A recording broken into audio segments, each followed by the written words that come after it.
안녕하세요 여러분, 수익률 상승에 도움을 드리고 싶은 헬퍼입니다. 사실 증시가 많이 빠졌다 보니까 증시 관련해서 여러 가지 악재들, 금리 인상이나 아니면 우크라이나발 전쟁이나 인플레이션이나 여러 가지 등등의 이슈들이 많이 선반영됐다라는 얘기가 사실 진작부터 있었죠. 진작부터 있었었는데 선반영됐나라고 하면 계속 더 빠지고 있죠. 거의 한 이 정도부터 계속 선반영 얘기 나왔는데, 역시 선반영 됐어라고 하다가 결국 여기까지 왔는데, 그럼 꽤나 많이 빠졌으니까 이제는 그럼 정말 이제 선반영이 됐나를 한번 생각해 볼 때가 아닌가 생각을 해봅니다. 근데 항상 제가 좀 의문이 드는 게, 그럼 선반이 되었다라고 하시는 분들은 상당히 많은데, 그럼 선반영이 왜 되어 있는지, 어떻게 되어 있는지는 설명을 하는 분들이 별로 없는 것 같아요. 이제 왜 선반영이 되어 있는지, 아니면 혹시 더 빠진다라고 하면 왜 더 빠지는지 이유가 중요하겠죠. 그래서 이제 오늘은 한번 이제 맨날 하는 얘기입니다만, 이제 그 이유를 조금 더 자세하고 좀 그래도 누가 들어도 납득할 수 있는 이유로 좀 같이 한번 설명하는 시간을 가져보려고 합니다. 일단 진행 순서 같은 경우에는 오늘 이제 증시 좀 움직였던 거 살펴보도록 하고요. 그리고 이제 우선 먼저 말씀드리고, 제가 목이 좋지 않아가지고 기관지가 먼저 맨날 좀 목이 좋지 않은 거 좀 먼저 양해를 부탁드리고요. 그 다음에 프로그램 매매는 오늘 규모가 크지 않기 때문에 그냥 생략하도록 하고, 그 다음에 이제 코스피 200 선물, 코스닥 일중 수급 같이 한번 살펴보도록 하고요. 그 다음에 이제 이제 2022년 3월 이제 선물 만기후로부터 이제 현선물 수급 추이 코스피, 그 다음에 이제 연초유로부터 현선물 수급 추이 2015년부터 해서 수급 같이 한번 좀 보도록 하고요. 코스닥도 간단하게 좀 보도록 하겠습니다. 그 다음에는 오늘은 이제 밸류에이션 지표부터 먼저 보도록 하죠. 선반영이 되어 있는지 아닌지, 이제 코스피, S&P 그리고 이제 코스닥 같이 이제 밸류에이션 지표인 일드갭과 이제 페드 모델로 한번 좀 밸류에이션 보도록 하고요. 그 다음에 이제 코스피랑 코스닥 신용장고 추이도 같이 한번 좀 보도록 하겠습니다. 그 다음에 이제 통화량 지표 대비해서 이제 S&P 밸류에이션 어떤지 한번 좀 보도록 하고요. S&P랑 나스닥 같이 한번 보도록 하고, 미국 거의 모든 주식들이 다 포함됐다고 볼 수 있는 윌시 5000을 이제 또 통화량 대비해서 살펴보고, 그 다음에 이제 버핏 지수라고 하는 윌시 시총을 GDP로 나눈 것도 같이 한번 좀 보도록 하겠습니다. 미국 주택 지수 대비해서 S&P도 간단하게만 보도록 하고요. 그 다음에 이제 국내 쪽 통화량 대비해서 이제 코스피, 그 다음에 이제 통화량 대비해서 코스닥, 그 다음에 이제 또 주택 서울 가격 대비해서 코스피 같이 한번 좀 보도록 하고요. 중국 쪽은 간단하게만 보고 이제 좀 간단하게 그래도 좀 보도록 하겠습니다. 중국 쪽도 계속 좀 문제가 노이즈가 생길 것 같긴 해서 같이 한번 좀 보도록 하고요. 그 다음에 이제 밸류에이션 지표, 이제 매크로 지표인 ISM 제조업, 비제조업, 한국 수출액 전년동기비는 간단하게 보도록 하고요. 그 다음에 일간 수출액 대비해서 코스피 시가총액 데이터 같이 한번 보고, 그 다음에 이제 글로벌 GDP 대비해서 코스피 시총, S&P 같이 한번 살펴보도록 하고요. 그 다음에 이제 하이힐드 스프레드 같이 한번 좀 보면서 이제 위험짐 선호 구간인지 회피 구간인지 좀 보도록 하겠습니다. 그 다음에 이제 오늘은 매크로 관련해서는 가장 좀 뒷부분에서 한번 좀 다뤄보도록 하고요. 이제 매크로 관련해서는 이제 통화량 데이터들 토대로 좀 전주 대비해서 지급준비금이나 이제 재무불방 계정 이제 TG라고 하죠. 연준 총자산이나 부채 계정들, 예대율 등등이 좀 어떻게 움직였는지 같이 한번 좀 보도록 하고요. 그 다음에 좀 개별 종목이랑 지수들 같이 한번 차트들 좀 보면서 보도록 하겠습니다. 마지막에 이제 여기 있는 종목들 다 같이 한번 코스피, 코스닥, S&P, 나스닥, 비트코인 등등등등 다 같이 한번 보도록 하고요. 개별적인 종목도 다 한번 살펴보도록 하겠습니다. 개별적인 종목은 이제 절대가치 평가랑 이제 상대가치 평가도 같이 한번 다 밸류에이션 좀 살펴보도록 하고요. 다시 이제 방송을 시작해 보면은 코스피 같은 경우에 이제 오늘 한 0.4% 정도 상승을 하면서 장 초반 좀 마이너스까지 가긴 했었다가 다시 플러스로 돌아서긴 했습니다. 코스닥 같은 경우도 한 0.9% 정도 상승이 있었고요. 수급 같은 경우 보시면 일단 코스피 오늘 기관의 매수가 한 5,100억 정도 있었고요. 그 다음 이제 외국인 한 1,600억 정도 매도, 개인이 한 3,600억 정도 매도가 있었습니다. 코스피 200 선물 같은 경우에는 외국인 움직임이랑 좀 비슷하게 움직이긴 했고요. 외국인이 그래도 한 1,000억 정도, 1,100억 정도 매수가 있었었고, 기관 한 350억 정도 매도, 개인 한 2,500억 정도 매도가 있었습니다. 뭐 사실 수급은 당일 수급보단 누적 수급이 더 중요하기 때문에 누적 수급을 살펴보면은 3월 선물 만기 이후로부터 이제 지금 현물 같은 경우에는 개인이 약 한 10.2조 정도 매수 중이고요. 기관 1.8조 매도, 외국인 8.8조 정도 매도 중입니다. 선물 같은 경우에는 기관 2.3조 매수한 걸 봤을 때는 현물 팔고 선물 사는 이제 해지 거래를 지금 기관은 하고 있다라고 보여지고, 개인 같은 경우는 선물도 한 4천억 정도 이제 롱 포지션 들고 있어서 현 선물 다 매수 중이고 외국인은 선물을도 이제 2.8조 정도 매도 중이기 때문에 현 선물 다 매도 중이다 라고 보여지고, 연초 이후로 봐도 개인 누적 수급이 상당히 높죠. 19조 정도 매수를 하고 있다. 상당히 수급은 좋아 보이지 않고 2015년 보더라도 코로나 이후로는 개인만 매수하고 있는 장, 상당히 좋지 않아 보인다 라고 좋지 않다라고 판단하시면 됩니다. 요 선물 차트를 보고 외국인이 선물을 엄청 많이 샀으니까 외국인도 이제 증시 올라가는데 베팅하는 게 아니야 라고 하실 수 있지만, 선물은 만기가 되죠. 만기가 되기 때문에 사실 뭐 3월 선물 만기 이후로 정도? 요 정도가 사실 실제 선물 보유량과 거의 흡사한 수준이다 라고 생각을 하셔도 뭐 크게 무방할 것 같습니다. 그래서 코스닥 같은 경우도 살펴보면은 뭐 코스닥은 개인이 한 1.8조 매수 중이고 나머지 다 매도 중이고요. 여기는 이제 좀 차이점은 외국인이 선물을 매수하고 있지만 2천억밖에 매수하고 있지 않기 때문에 뭐 너무 미미한 수준이다. 그리고 이제 2015년부터는 여긴 조금 더 극명하게 보이죠. 개인만 매수하고 있고 외국인은 뭐 크게 움직이지 않고 기관은 매도하고 있고, 여기도 수급은 상당히 좋아 보이지 않는다. 일단 수급만 봤을 때는 코스피, 코스닥 둘 다 좋아 보이지 않는다. 이제 그렇게 판단이 되고요. 이제 뭐 선반영이 됐는지 안 됐는지 한번 살펴봐야 되겠죠. 그러니까 밸류에이션이 지금 싼지 결국 비싼지가 핵심일 텐데, 그래서 이제 밸류에이션을 구할 수 있는 모델인 이제 림 모델을 토대로 제가 이제 밸류에이션을 해본 겁니다. 실제로 밸류에이션 모델 2를 토대로 이제 림이라는 자녀이익 모델로 이제 밸류에이션을 돌린 건데요. 이제 코스피 안에 있는 기대 수익률, 할인율을 이제 국고채 10년 금리, 채권 금리로 차감한 거를 보통 이제 일드 갭이라고 하고요. 이 나눈 수치를 국고채로 이제 페드 모델이라고 합니다. 페드 모델이 조금 더 금리에 민감한 모델이다라고 생각해 주시면 될 것 같고요.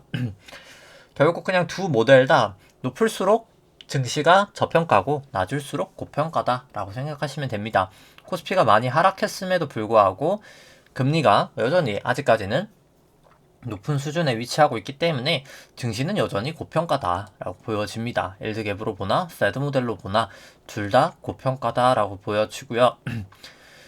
조금 더 긴 시계열로 한 2000년부터 살펴보더라도 뭐 지금 레벨이 절대 비싼 레벨은 그러니까 싼 레벨이 아니다라고 좀 판단을 하실 수가 있다라고 뭐 두 모델로 다 설명이 되는 것 같습니다.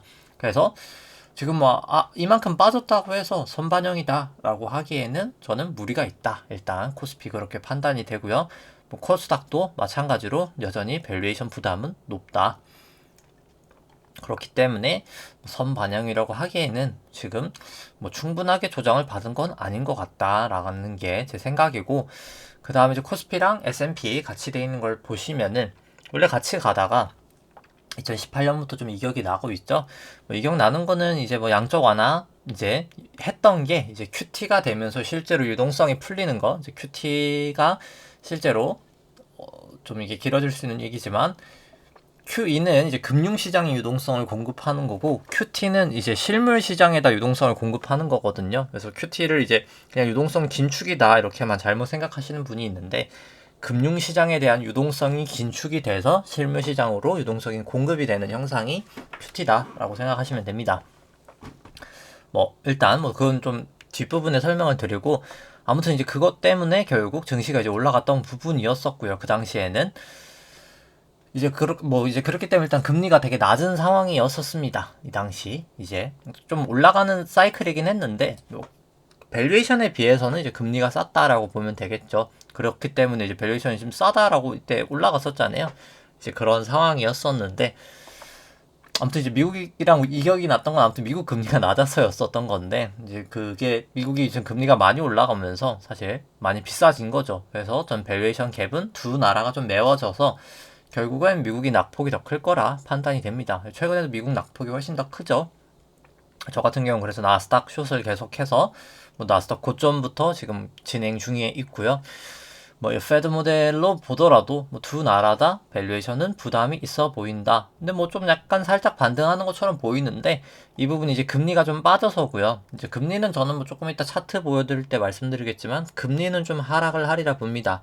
금리가 하락하면서 증시도 하락하지 않을까 생각을 하고 그리고 뭐 아까 얘기를 안 드렸었는데 오늘이 아니죠. 이제 내일 새벽 1시 20분 이제 곧 조금 있으면 돌아오는 그 새벽에 이제 또 파월 연설이 있어서 뭐 그 부분에 또 증시도 좀 움직일 수 있을 것 같은데 뭐 개인적으로 뭐 차트 때 얘기를 드리겠지만 저는 지금 좀 빠져야 될 구간이지 않나 뭐 일단 생각을 합니다. 뭐 그 다음에 일단 신용잔고부터 좀 살펴보면은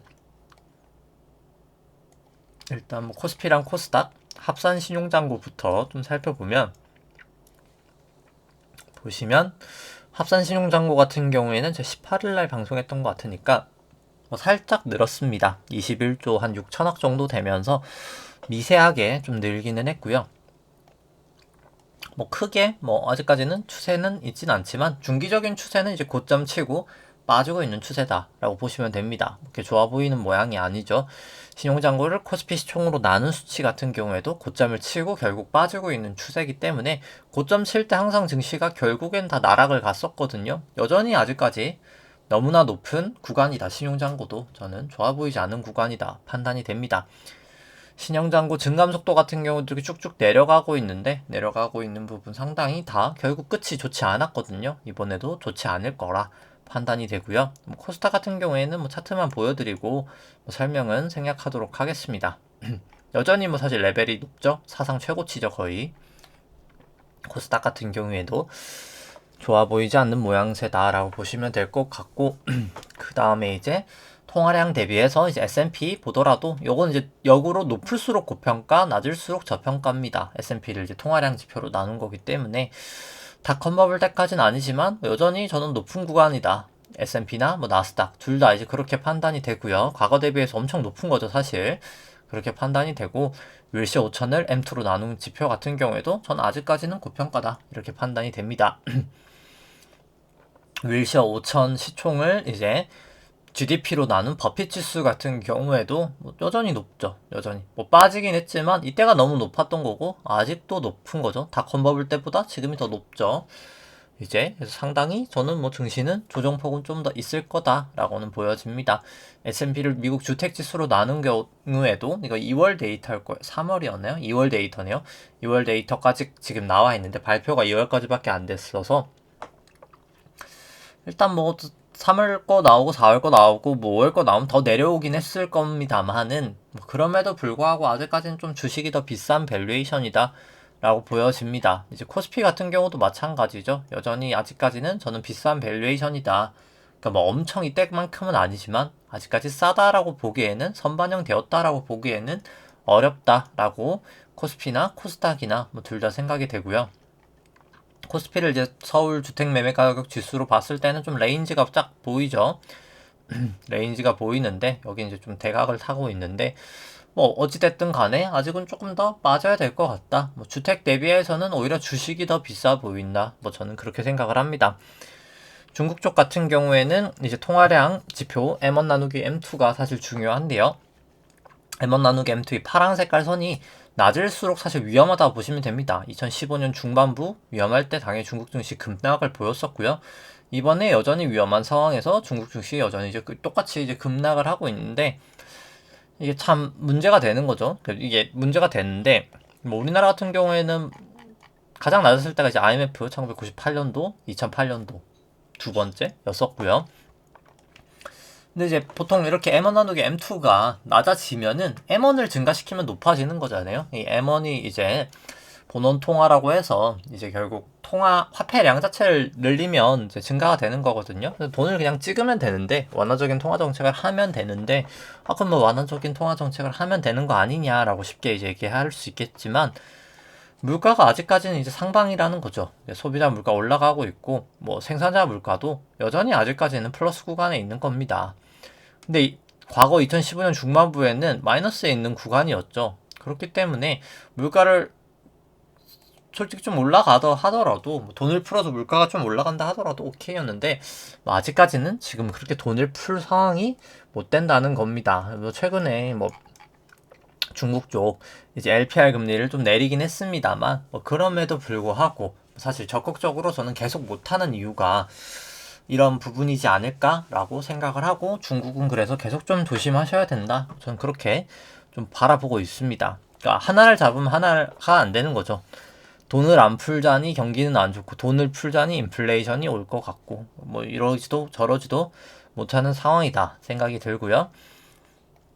뭐 ISM 제조업 지수나 비제조업 지수, 뭐 수출액 전년 동기비 다 이제 좀 하향 추세를 그리고 있죠. 그러니까 경기가 안 좋다는 건 아닙니다. 경기는 좋고요. 지금 경기는 저는 뭐 아주 나빠지진 않을 거다. 괜찮은 그냥 완만한 정도는 유지할 거라고 보는데 문제는 이제 가속도 자체가 일단 떨어지고 있다라고 보시면 되고 지금 증시가 빠지는 이유는 뭐 성장률이 낮아서라기보다 그냥 일단 주가 밸류에이션 자체가 너무 높고 금리가 올라가는 그 두 가지 이유가 가장 큰 이유다라고 복합적으로 이제 생각해 주시면 될 것 같습니다. 코스피 시가총액을 일간 한국 수출액 데이터로 나눴을 때도 과거 고점들 다 넘은 수준에서 빠졌죠. 여전히 아직까지는 빠지고 있는 추세이기 때문에 뭐 굳이 저는 뭐 지금 밸류에이션이 그렇게 좋아 보이진 않고요. 한국 시총과 이제 S&P를 글로벌 GDP로 나눴을 때도 과거 고점 치고 여전히 뭐 아직까지는 전 높은 수준이다라고 보여집니다. 증시는 뭐 조금 더 조정을 보일 확률이 저는 중기적으로 훨씬 높다라고 보여지고 하이힐드 미국 쪽 이제 하이힐드 위험 채권들 같은 경우에도 200 이동평균선 넘어가 있고요. 이동평균선을 120 이동평균선 넘어가 있고 50 이동평균선 다 넘어가 있기 때문에 위험 선호에서 이제 위험 회피로 돌아섰다라고 보는 게 맞지 않을까 판단이 되고요. 그 다음에 이제 ATR이라는 게 있는데 오늘은 이제 14 ATR만 보죠. 이제 14일 평균 ATR이고요. ATR 공식은 이렇게 구하면 됩니다.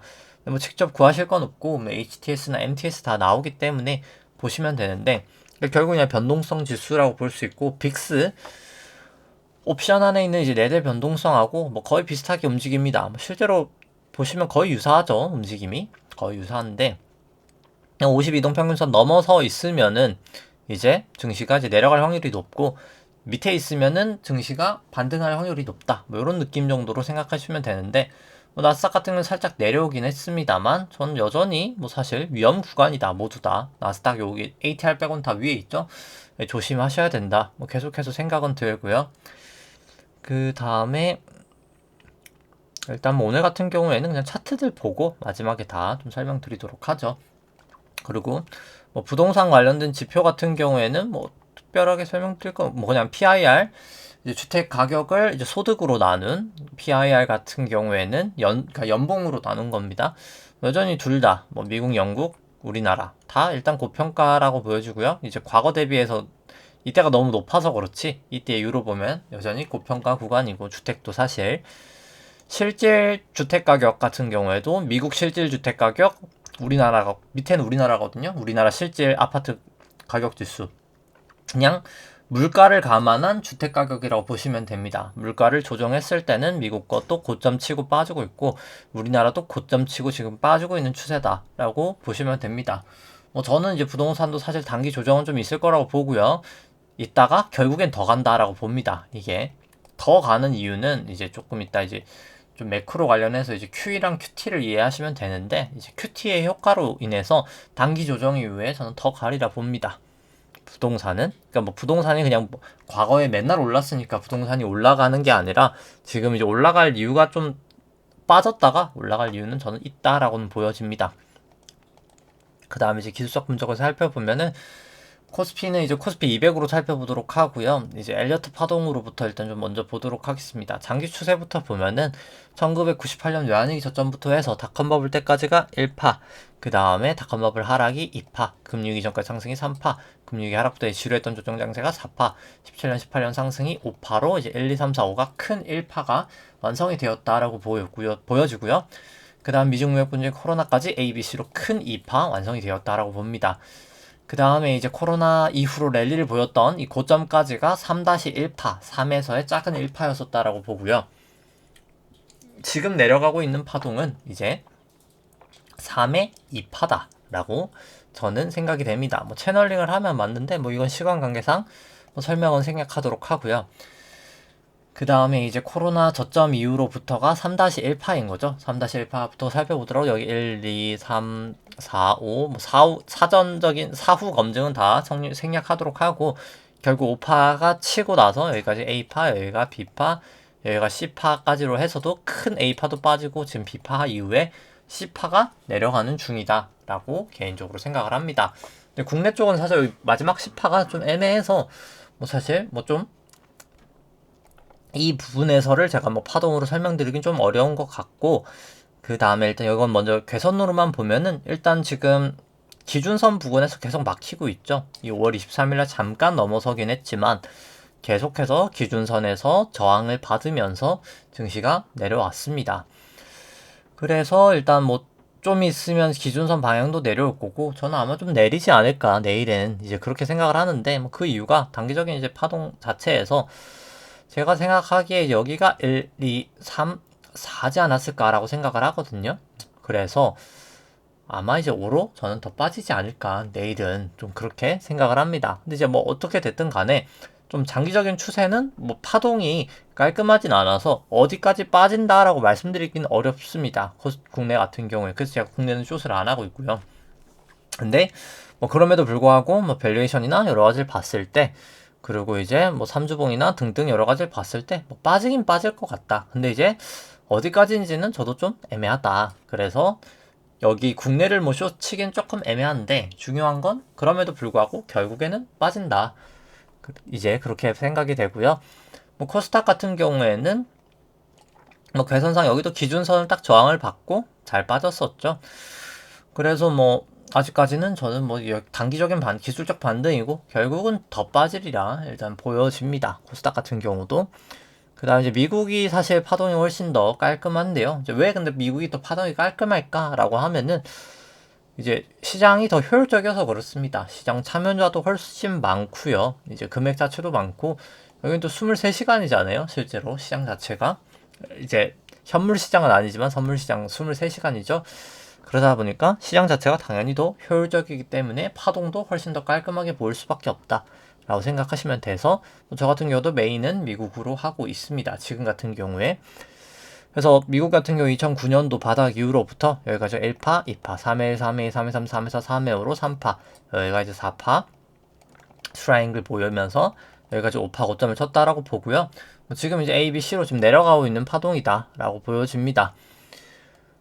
그리고 여기는 MACD나 RSI 봐도 이제 뭐 갓 하락하고 있는 이제 하락에 어떻게 보면은 말미라고 보기에는 어렵죠. 사실 이게 선반영이라고 생각하기에도 이게 지금 하락의 말미라고 보기는 어렵죠. 이제 매도 시그널이 나왔는데 사실 뭐 지금이 뭐 선반영이 되었다라고 말하기엔 전 좀 어렵다라고는 뭐 계속해서 생각을 하고 그 다음에 이제 여기서부터 5파부터인 거죠. 5파에서부터 여기가 1, 2, 3, 4, 5 뭐 자세한 과거의 설명은 생략하도록 하고요. 여기가 5인 거고 ABC, A, ABC, B 1, 2, 3, 4, 5로 C가 나오면서 여기가 큰 A가 된 거고요.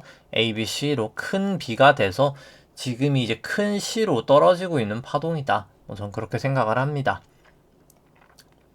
일단 뭐 그래서 여기도 기준선, 전환선 둘 다 여기선 전환선에서 지금 막히고 있죠. 막히고 있고 이제 또 내일 보시면은 내일 모레부터 기준선 방향이 내려갈 겁니다. 왜냐면 고점이 내려오죠. 이제 내려오기 때문에 상당히 이제 사실 증시에 조금 더 압력을 전 줄이라 판단을 하고요. 주봉 자체가 사실 특히 현물 주봉을 봐야 되는데 그냥 현물 나스닥을 보죠. 볼린저 밴드 다 없애버리고 나스닥 주봉을 보면은, 아이고 제가 잘못했네요. 네, 나스닥 주봉을 살펴보면 딱 이번 주부터 해서 지금 기준선이 내려오죠. 왜냐면 기준선이 26주 동안인데 여기 고점부터 해서 여기가 딱 26주였거든요. 지나니까 고점이 이제 지나가다 보니까 고점이 내려오죠. 그래서 기준선 방향도 내려온다.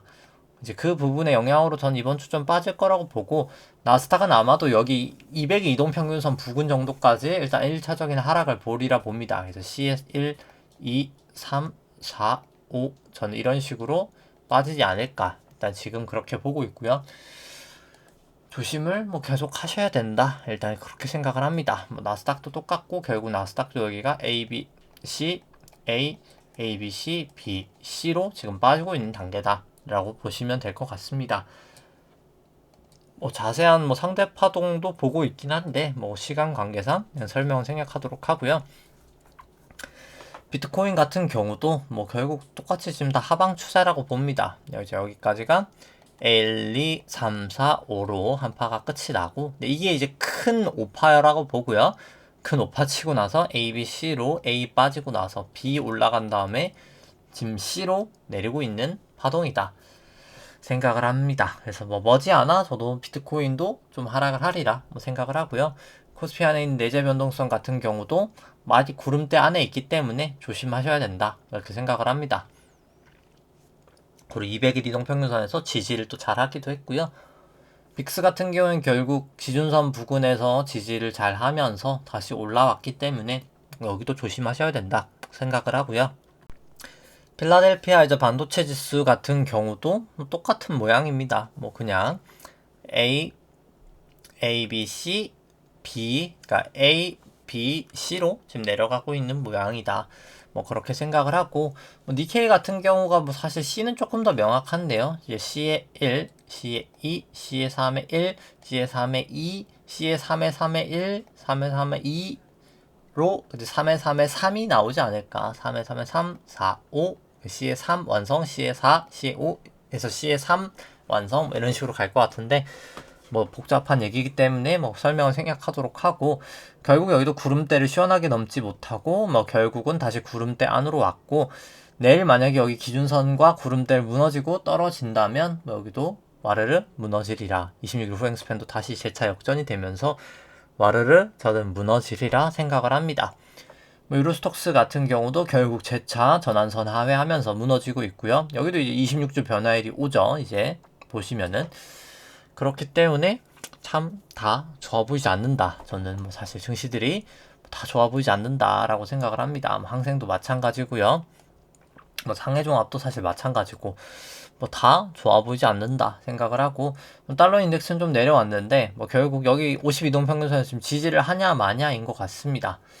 하냐 마냐인 것 같고요. 뭐 솔직히 그리고 환율은 뭐 참 예측하기는 좀 어렵지 않나. 그냥 추세만 봤을 때 일단 기준선은 깨져서 1차적인 추세선은 깨졌고, 이제 여기 52동평균선까지 깨지면 뭐 하방 좀 뚫릴 수도 있겠는데 라고 생각을 하시는 게 맞지 않을까 생각을 하고, 달러 원 같은 경우도 여기 기준선 여기서 이제 지지를 하냐 마냐가 중요하지 않을까 생각을 합니다. 뭐 WTI 같은 경우에는 여기 구름대를 이제 넘냐 마냐가 중요한 문제인 것 같고요. 다 호전은 됐기 때문에 금 선물 같은 경우에도 단기 반등을 좀 하고 있습니다. 실질 금리가 조금이나마 내려갔기 때문에, 원래 실질 금리가 올라가면 금은 떨어지는데 이제 근데 결국은 저는 뭐 실질 금리 올라가면서 일단 좀 단기적으로는 좀 금은 좀 빠지지 않을까 싶기는 한데, 일단 차트로만 봤을 때는 뭐 아직까지는 일단 기준선을 넘지는 못하고 있긴 합니다. 여기를 넘냐 마냐가 좀 중요할 것 같고요. 국고치 10년물 같은 경우에는 결국 구주봉으로 봤을 때 전 여기를 넘기는 쉽지 않을 거라고 봅니다. 그래서 1, 2, 3, 4, 5로 한 다음에 좀 빠졌다가 한 2.5 부근까지 빠졌다가 다시 이제 리바운드해서 올라가지 않을까 생각을 하고요. 그 다음에 이제 미국채 10년물 같은 경우에는 미국채 10년물도 똑같이 구주봉으로 한번 살펴보면은 뭐 똑같죠. 여기도 이제 구름대를 쉽게 못 넘어가고 있습니다. 그래서 1, 2, 3, 4, 5 끝이 나고 조정을 보였다가 다시 이제 날아가는 모양이 나오지 않을까 생각을 하고요. 이제 개별 종목인 키스코홀딩스 차트를 살펴보면 괴선이 이제 너무나 많이 모였죠. 정말 모든 괴선이 다 모였습니다. 50일, 120일, 200일, 전환선, 기준선 다 모였죠. 구름대까지. 그래서 저는 이제 이 부분에선 좀 올라갈 확률이 더 높지 않을까라고 생각을 하는데, 손절하신다면 구름대를 하회하면 그때는 정말 미련 없이 손절을 하셔야 된다라고 생각합니다. 120일은 여기 있네요. 120일은 여기 있고, 근데 저는 좀 사실 올라갈 확률이 그냥 차트만 봤을 때는 조금 더 있지 않나라고 일단 생각은 들기는 합니다. 근데 이제 결국 여기 이제 구름대를 좀 넘나 마나 주봉으로 본다고 하면은 이제 그게 중요하긴 하겠죠. 그 다음에 이제 절대가치 평가를 살펴본다라고 치면은 내재 가치는 상당히 훌륭하기 때문에 한 331% 정도 상승 여력은 있다라고 보여지고요. 근데 여기는 사실 내재 가치보다도 주주 환원 정책이기 때문에 대주주 상속세를 내기 위해서 결국 좀 주주 환원 정책이 저는 머지않아 하지 않을까 일단 좀 그렇게 생각을 합니다. 그 다음에 이제 현대해상 같은 경우에 좀 빠지고 있는데 금리가 저는 좀 빠진다고 생각해서 현대해상은 솔직히 개인적으로 좀 빠진다고 봅니다. 빠진다고 보는데 이제 그 빠질 때 정말 좀 잘 사셔야 된다. 이번에 이제 올라갔던 이 부분을 좀 되돌리긴 할 것 같은데 빠지면 정말 감사하게 이제 감사합니다 하고 저는 사야 되지 않을까. 빠지는 족족 저는 좀 사려고 개인적으로 생각을 하고 있고요.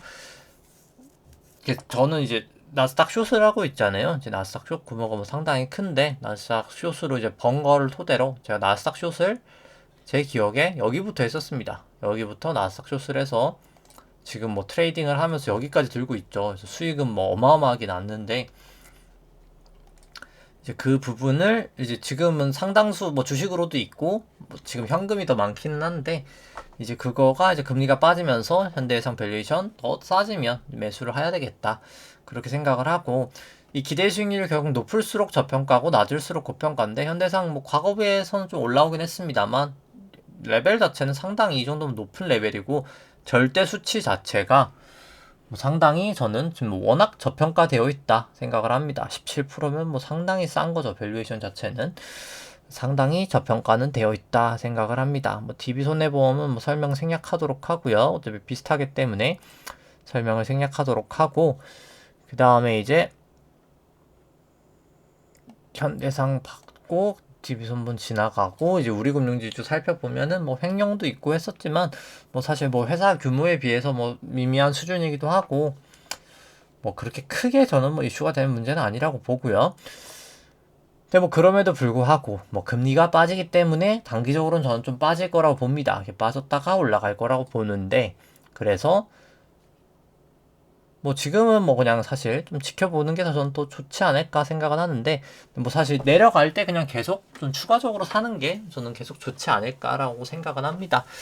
밸류에이션 자체도 이 정도 레벨이면 상당히 저평가되어 있다라고 사실 봐야 될 것 같고요. 하나금융지도 사실 저평가다. 그래서 우리나 하나가 둘 다 제일 싸 보인다 생각을 하고 제이빈 싸긴 하지만 이제 지방 계열이기 때문에 좀 메리트가 떨어지는 것 같고 그러니까 지방은행이어도 밸류에이션이 엄청 싸면은 괜찮은데 많이 올랐죠. 많이 오른 만큼 밸류에이션이 그렇게까지는 이제 매력적이진 않은 것 같다라고 생각이 되고요. KB는 좀 밸류에이션이 좀 비싸고요. 사실 신한은 엄청 비싼 건 아닌데 그래도 우리나 이제 하나보다는 좀 비싸 보인다 인 것 같습니다. 그 다음에 이제 삼성전자 같은 경우에 결국 다시 이제 기준선을 하회해 버렸죠. 26일 역전도 돼버렸고요. 후행 스팬. 그래서 상당히 이제 차트가 다시 안 좋아졌다. 저는 좀 빠질 확률이 이제 더 높아 보인다. 그렇게 생각을 하고요. 절대가치 평가로 봤을 때도 밸류에이션 메리트는 없어 보인다. 림으로 보나 FCF로 보나 밸류에이션 메리트는 별로 없어 보이고 상대가치 평가로 봤을 때 상당히 이제 여기서 항상 조정을 보였습니다. 여기 오면 조정을 다 보였었는데 횡보 조정이든 가격 조정이든 다 조정을 보였었습니다. 근데 지금 그럼 싸냐라고 했을 때 지금 주가는 싸진 않다. 이 정도는 돼야 사실 주가가 싸서 우리가 삼성전자를 마음 편하게 살 수 있다라고 생각을 합니다. 그래서 굳이 지금 삼성전자를 미리 살 필요는 저는 굳이 전혀 없다. 이렇게 생각을 하고요. 그 다음에 이제 하이닉스를 살펴보면은 SK 하이닉스 같은 경우도 기준선 이제 하회했죠, 재차. 200이동평균선이랑 50이동평균선 여기 구름대를 결국 넘지 못하고 여기서 이제 결국 저항을 받으면서 빠져버렸습니다. 26일 재차 오늘 역전이 돼버렸고요. 그렇기 때문에 내일부터 저는 그러니까 내일부터죠. 우리나라는 내일부터 저는 좀 급격하게 하락할 가능성이 전 조금 있다라고 생각을 합니다. 그 다음에 이제 하이닉스 같은 경우 이제 절대가치 평가로 봤을 때 좀 밸류에이션 부담은 커 보이진 않는데, 근데 여기는 좀 실적 변동성이 원래부터 커서 밸류에이션은 원래는 조금 더 싸게 나옵니다. 그래서 뭐 엄청 싼 건 아닌데 뭐 삼성전자보다는 좋다. 뭐 요 정도로는 보여주고요. 그냥 상대가치 평가를 봐도 여긴 이쪽이가 저점인 거죠. 그러니까 밸류에이션의 고점인 거죠. 근데 지금 뭐 그렇게 엄청 싼 구간까지는 또 아니기 때문에 뭐 굳이 손이 가진 않는다. 뭐 저는 이제 뭐 그 정도로 보여지고요. 하이닉스, 현대차 같은 경우에도 기준선에서 오늘 뭐 간신히 버티긴 했습니다만, 뭐 사실 밸류에이션이 높아서 여기는 뭐 저는 뭐 좀 그렇게 좋아 보이진 않는 것 같습니다. 사실은 뭐 차트로만 봤을 때는 여기 120일이랑 200일을 이제 넘냐 마냐가 문제일 것 같은데, 뭐 저는 사실 넘어 보이기에는 좀 쉽지 않아 보인다. 여기서 이제 120에서 좀 막힌 것도 있고, 일단 뭐 보긴 해야 되겠지만 넘기는 솔직히 쉽지 않아 보이고요. 밸류에이션 상도 뭐 저는 충분히 고평가가 되어 있다. 저는 전혀 싸 보이지는 않는 것 같습니다. 상대가치 평가를 봐도 뭐 저는 비싸 보인다. 뭐 솔직히 뭐 금리를 조정하면 금리 조정 기대 수익률 9, 9대 10년으로 나눈 거거든요. 기대 수익률을 뭐 그렇게까지 싸 보이진 않는 것 같습니다. 그 다음에 LG화학 살펴보면 LG화학 같은 경우도 이제 구름대 여기 좀 넘어야 될 것 같고요. 뭐 아직까지는 그렇게 차트상으로는 막 그렇게 좋아 보이지는 않는 것 같습니다. 그 다음에 이제 LG화학 같은 경우 밸류에이션으로 봤을 때는 막 엄청 비싼 것까지는 아닌 것 같긴 한데, 뭐 굳이 사실 또 사고 싶은 밸류에이션도 아닌 것 같다인 것 같고요. 기대 수익률 같은 경우는 과거 대비해서 많이 올랐는데 또 금리를 조정하니까 그렇게 매력적인 건 또 같지는 않은 것 같다. 이 정도인 느낌입니다.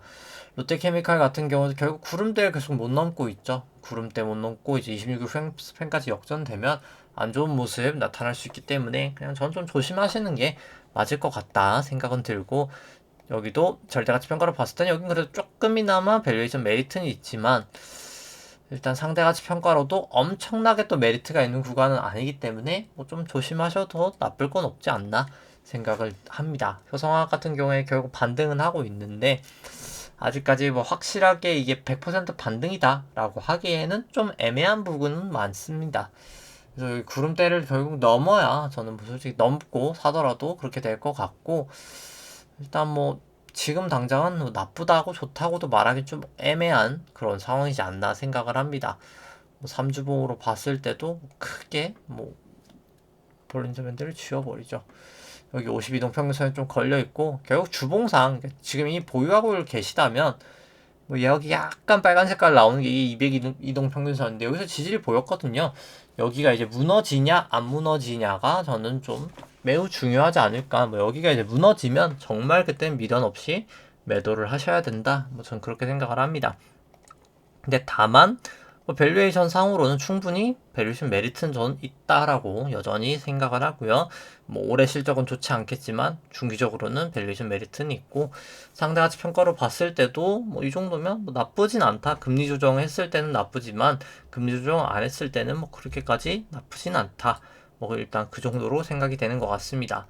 뭐 GS 같은 경우도 보유하고 있는데 GS도 솔직히 되게 좋다라고 보고요. GS 이번에 이제 올라갔던 부분을 좀 되돌리지 않았나라고는 생각이 됩니다. 상승분을 되돌리긴 했습니다만 그럼에도 불구하고 상당히 저는 뭐 좋은 회사다 지금 밸류에이션상 그렇게 생각을 합니다. 일단 구름대 부분에서 좀 지지를 보였었고 뭐 더 빠질 수도 있겠다라고는 생각도 드는데, 여기서 지지를 하냐 마냐에 따라서 뭐 여기는 일단 밸류에이션 자체가 워낙 싸기 때문에 제가 생각하기에 밸류에이션 워낙 싸기 때문에 뭐 사실 충분히 매수가 가능한 회사지 않나. 특히 상대가치 평가로 보면 너무나 싸다. 사실 너무나 싸다. 뭐 그렇게 생각을 합니다. 그러니까 친환경 이제 ESG에 적합한 종목은 아니다 보니까 역으로 생각하면 투자를 안 하기 때문에 이제 그게 좀 호황이 되는 거죠. KT 같은 경우도 이제 오늘 올라가면서 경환선 기준 다 올라가서 26일 프랭스팬도 올라가고요.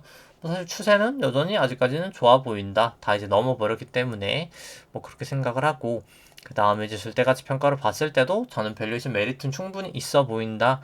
뭐 그렇게 생각을 하고요. KT 같은 경우 상대가치평가를 봤을 때도 충분히 괜찮아 보인다. 다만 금리 조정을 했을 때는 안 좋아 보이지만 뭐 사실 KT 같은 장치 산업은 FCF보다 그러니까 림보다는 FCF가 맞아서 이 밸류에이션 모델은 림이기 때문에 뭐 좀 FCF로 하면 사실 더 높게 나올 거기 때문에 뭐 충분히 그렇게 봤을 때는 밸류에이션 메리트는 있어 보인다 생각을 하고요. DLNC 같은 경우도 일단 뭐 추세가 좀 그래도 기준 전환선이라도 좀 넘어서긴 했는데 뭐 아직 확실하게 기준선 뭐 이렇게 후행 여기 구름대까지 넘어선 건 아니어서 좀 매수하기는 아직은 조금 성급해 보인다 뭐 생각을 합니다.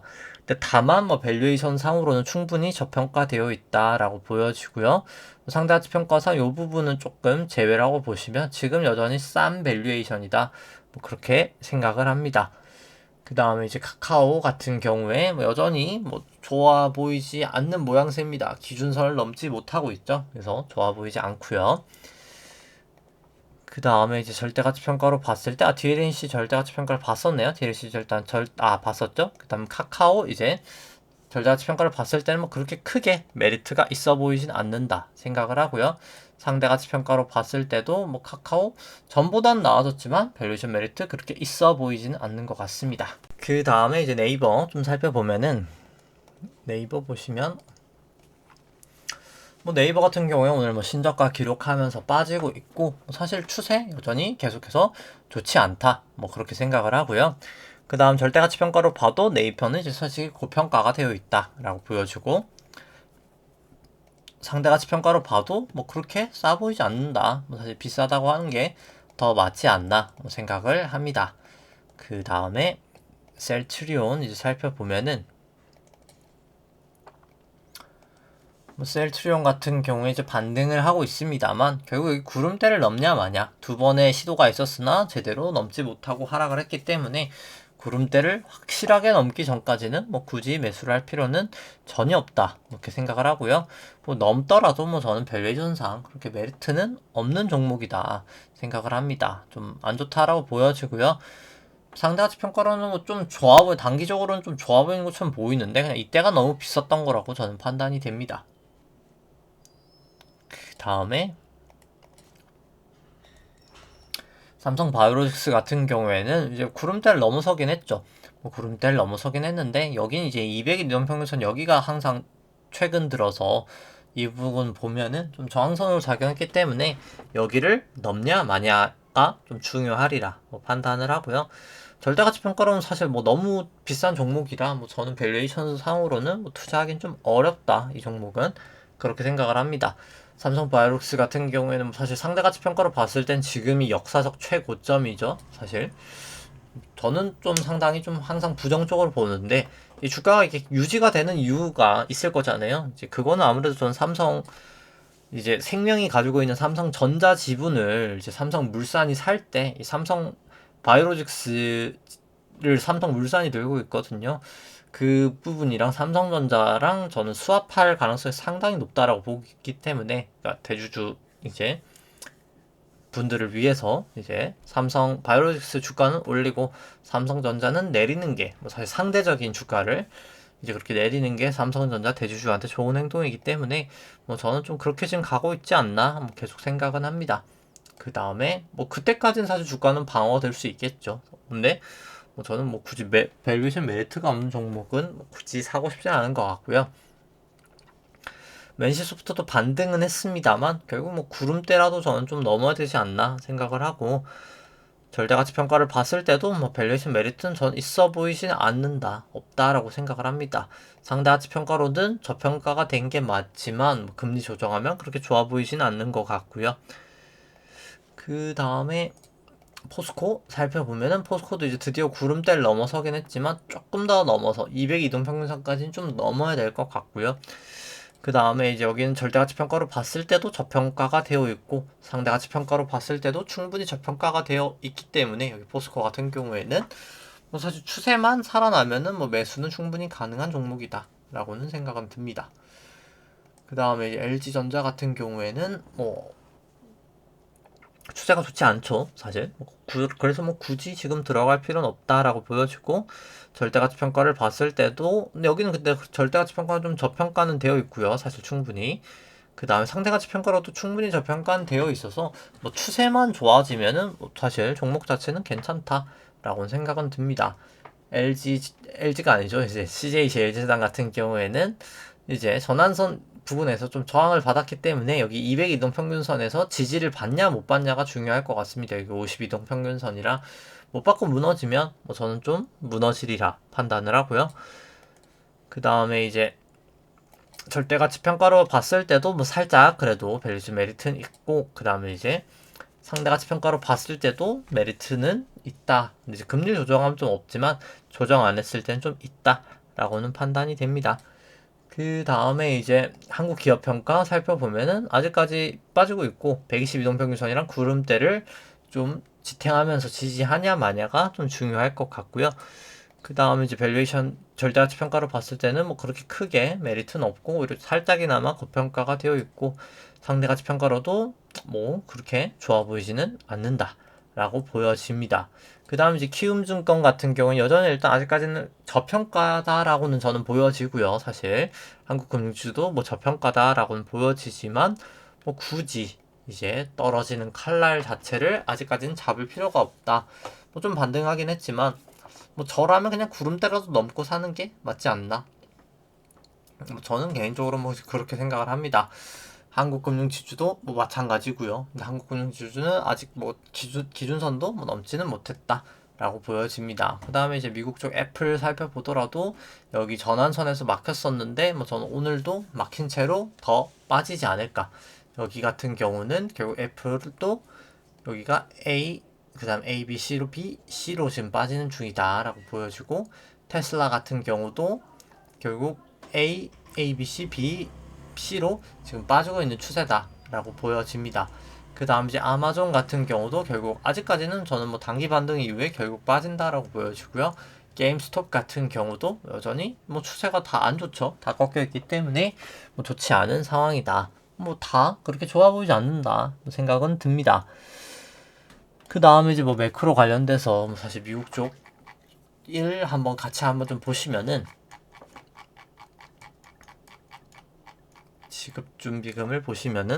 지급준비금을 한번 보시면은 지급준비금 같은 경우에는 뭐 살짝 반등은 했고요. 근데 그 전에 뭐 통화정책 흐름을 먼저 보는 게 중요하긴 하겠죠.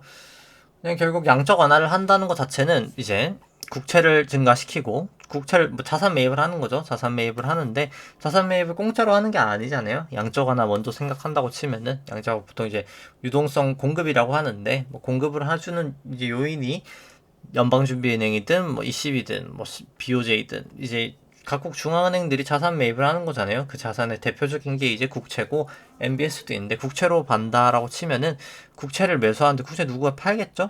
100 현금이 늘고 100 국채를 팔 겁니다. 누군가. 그럼 이 현금을 결국 은행에다가 넣으면 은행의 예수 부채가 증가가 되게 되고 결국 은행은 또 현금이 생기겠죠. 근데 은행의 그 현금은 이제 연방준비은행에 제치를 하면서 지급준비금이 이렇게 늘어나면 사실 실물경제에 아무런 영향이 없죠. 근데 실물경제는 영향이 없지만 금융시장에는 영향이 있다. 금융시장 돈이 늘어났잖아요. 은행 현금이 늘어났으니까. 그래서 그런 현상이 나타난다. 라고 보시면 될 것 같고요.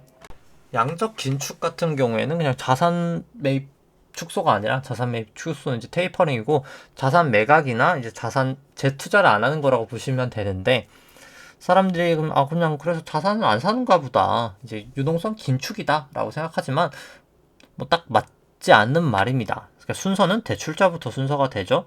대출자들이 뭐 투자를 하거나 소비를 합니다. 그럼 차입금을 대출을 땡겨야 되겠죠? 아니면 현금을 써버리던가요?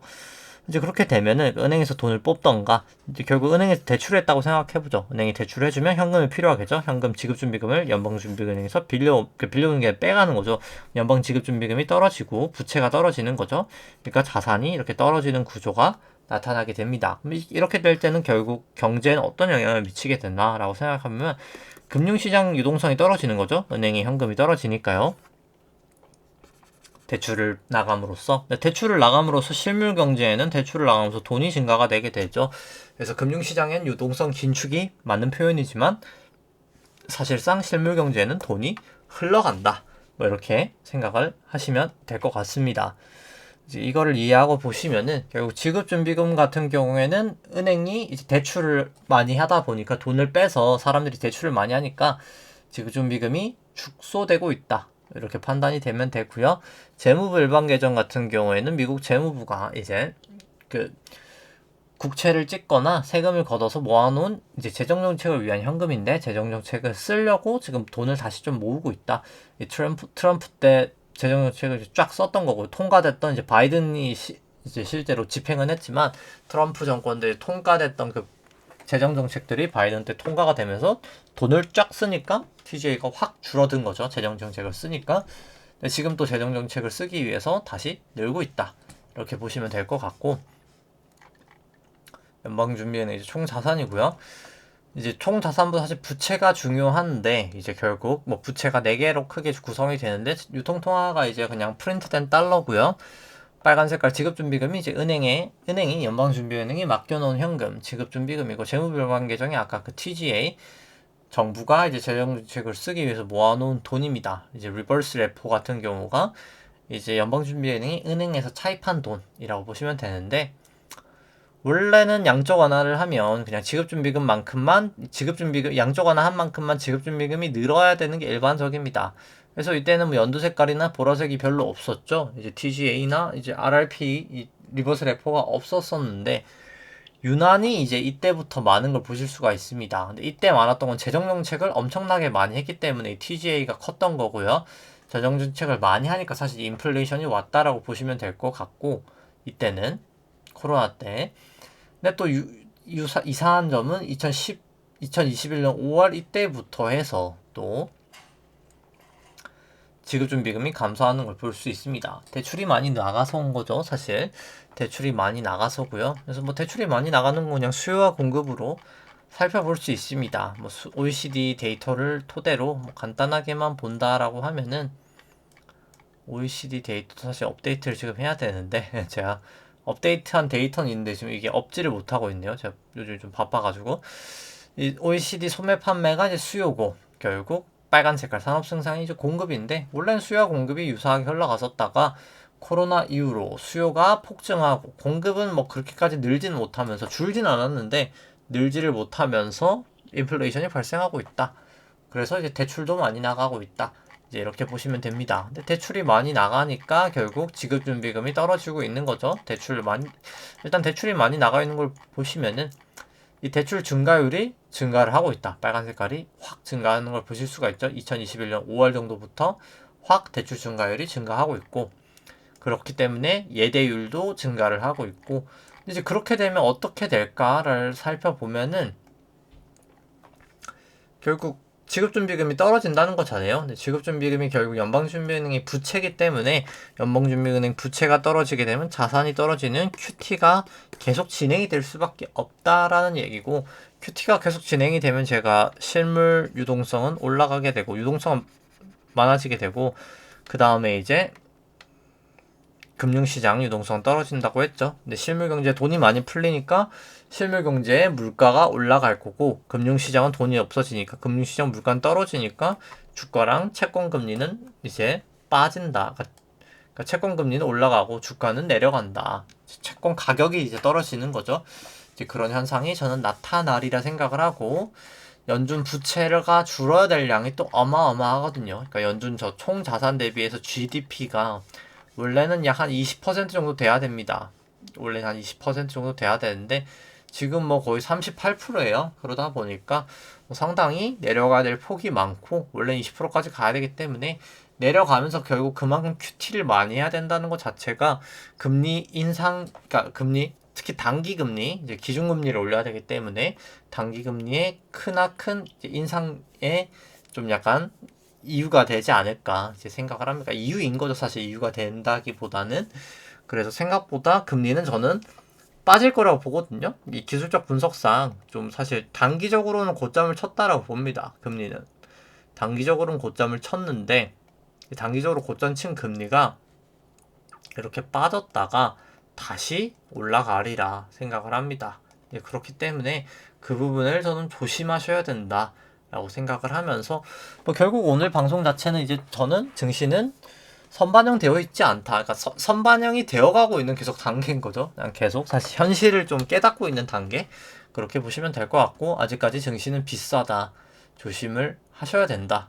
이제 그렇게 생각합니다. 특히 이때 이제 120, 200일 이동평균선에서 저항받고 빠졌던 거죠. 그래서 사실 증시는 상당히 조심하셔야 된다라고 생각을 하면서 오늘 방송은 저는 여기까지 하도록 하겠습니다. 네, 좋아요와 구독 눌러주시면 감사하겠습니다. 이상입니다.